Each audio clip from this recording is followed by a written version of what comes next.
Well, earlier today, before we sent him out on breaking news, KBOI2's Scott Logan found out that no one knows how long this wall will have to stay in place.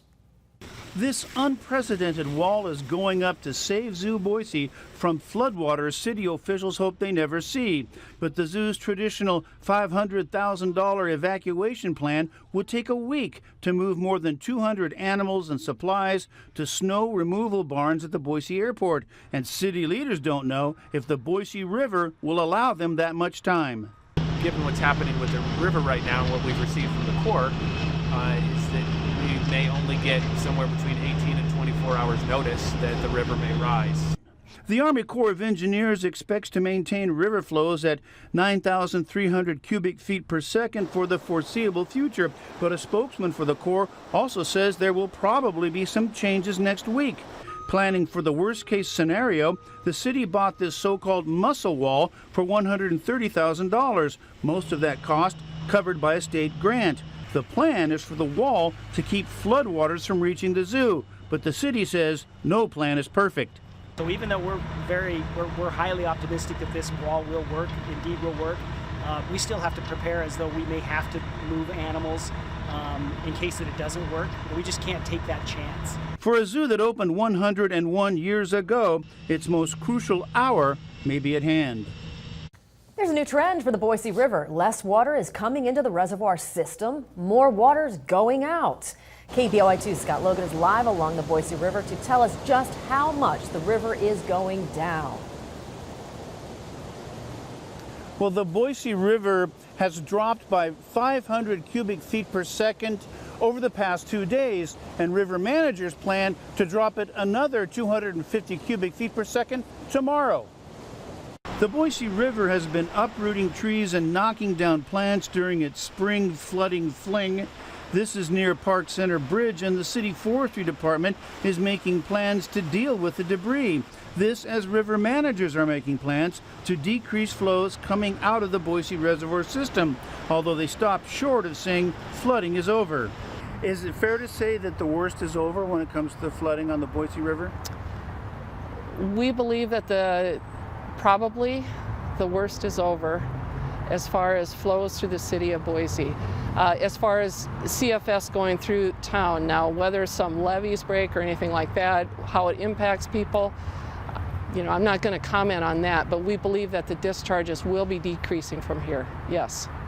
The Bureau of Reclamation says the cooler temperatures have definitely caused less snowmelt to flow into the Boise Reservoir system, and the Bureau says the outlook is good to handle additional snowmelt when temperatures get warmer. The snow is depleted enough in the hills and in the mountains that our inflows are not going to go higher than our discharges. And remember, CFS is a measure of volume, and the Boise River should be running at 8,700 CFS at the Glenwood Bridge by the end of today. And again, another drop is expected tomorrow morning of 250 cubic feet per second. However, you just have to take one look at this river and you can tell that it is still a very dangerous place to be. Live along the Boise River, Scott Logan, KBOI2 News. You're watching KBOI2 News at 5:30. New at 5:30, 22 Idaho libraries and public schools are getting a lot more high-tech. Thanks to some grants from the Idaho STEM Action Center. The places are learning and are getting drones. KBOI2's Jeff Platt explains who the aircraft will be used for education. Yeah, Natalie, really what they're going to do is, before the drones can even be used to educate children, their teachers need to learn everything about the new technology, and that's what today was all about. Educators from around the state gathered in Meridian today for some extensive drone training. They learned how to operate the drones and also how to teach others about the drones. Now, you may be wondering why the grants were used to buy drones, and it's because the STEM Action Center believes the aircraft offer the greatest learning opportunity. Drones really utilize all of the STEM in STEM, science, technology, engineering, and math. So kids will actually be learning how to build the drones from the ground up, understanding flight simulation and all of the technology that goes into that. And then, of course, learning how to fly them and perhaps race them.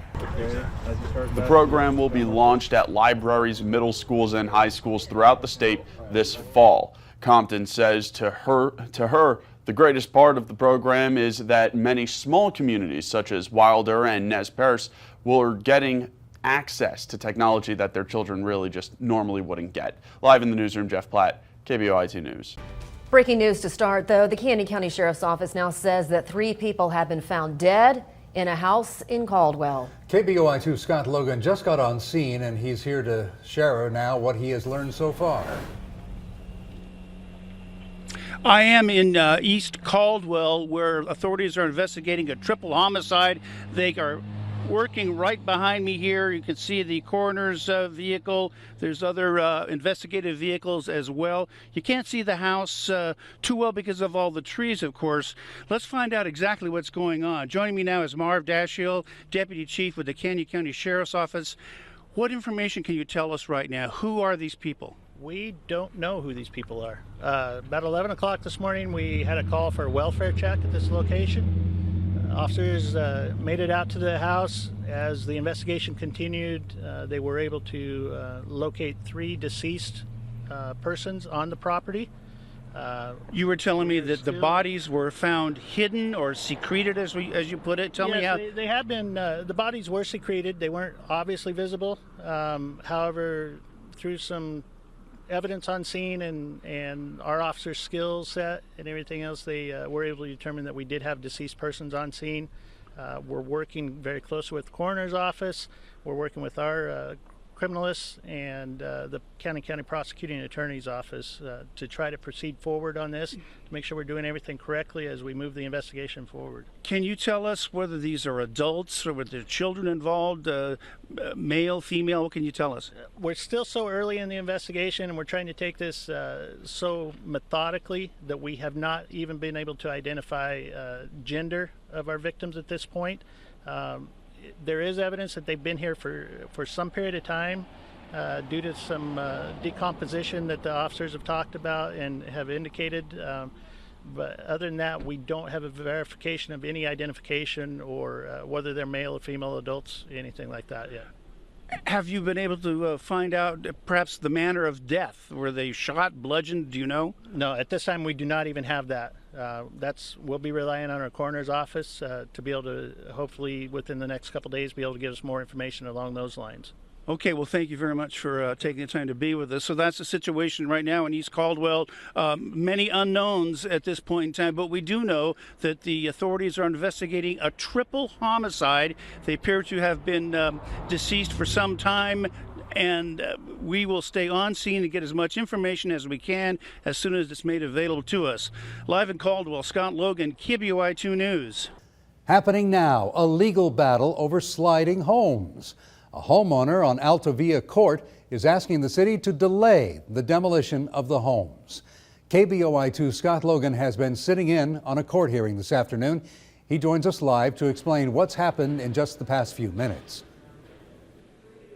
Well, that court hearing just wrapped up, and the issue here is 2 of the half dozen homes up there in the Boise foothills, Altavia area.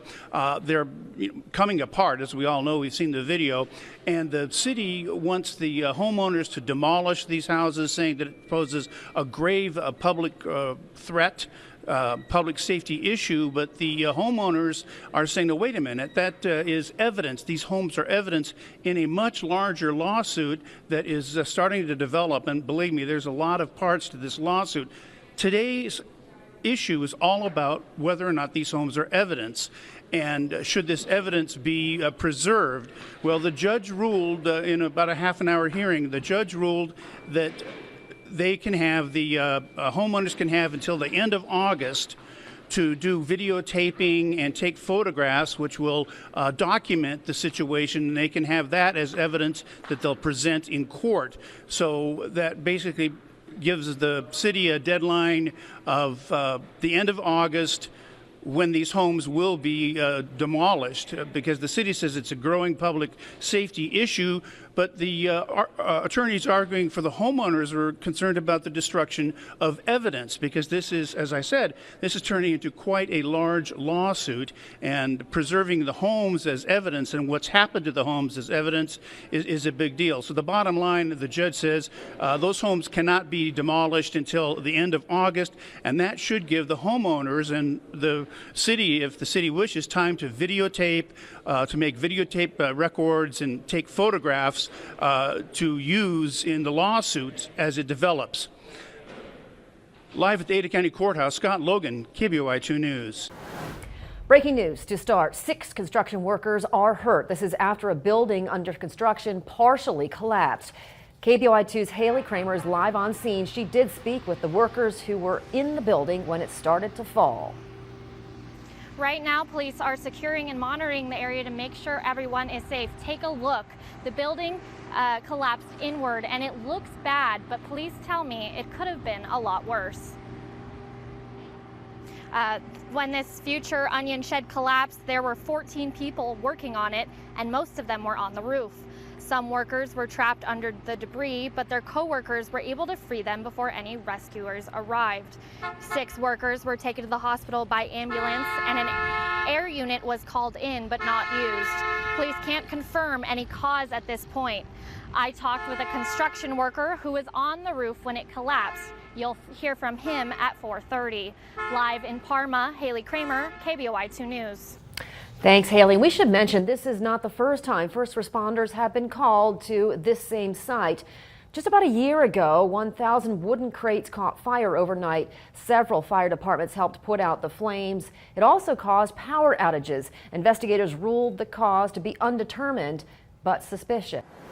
People all over the Treasure Valley, especially in the school districts, are keeping an eye on the sky right now. It's got nothing to do with the solar eclipse, at least not yet, but it has everything to do with the smoke.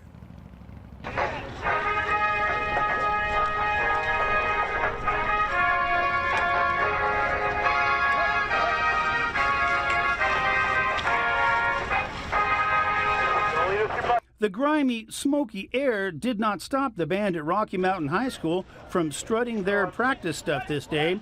But a spokesman for West Ada, the state's largest school district, says they're constantly monitoring the Department of Environmental Quality's reports, and activities such as football practice are adjusted accordingly. If it gets to the red level, which is over 151, I believe it's particulates, but if it gets to that level, we have no practices. It's currently in the orange, so we will have practice, but it's not conditioning practice. It's more like, practicing formations or plays, because you are supposed to limit your activity. Other activities are going on. Soccer has started practice, so we do have girls and boys teams that would be out there practicing this time of year. This view up Bogus Basin Road shows how the smoky air hangs over the valley like a thick blanket. Folks visiting from the Bakersfield, California area say the smoke makes them feel right at home. I'm used to it. We have lots of fires up there in the Kern River Valley, so it doesn't really faze me. When does it make you go inside? It probably a lot thicker when I'm smelling it, hard to breathe, and if it was hotter. Well, let's hope not. I guess what we're saying is smoke, go away. Come back another day, but please don't make it solar eclipse day. In Boise, Scott Logan, KBOI 2 News.